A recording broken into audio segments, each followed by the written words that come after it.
Welcome to Let Me Fix This. Enjoy the video. In this video, I will show how to reset Service Mini Cooper R56, easy method. Turn the ignition to position 2 and press the trip reset button until the service menu appears, then follow prompts to clear the warning. I'll describe which buttons to press, how long to hold them, and how to verify the reset worked. Stay calm, work step by step, and pause the video if you need extra time to complete any action.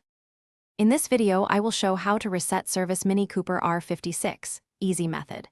Check battery charge first and make sure the ignition reaches position 2, then perform the hold and release trip reset routine.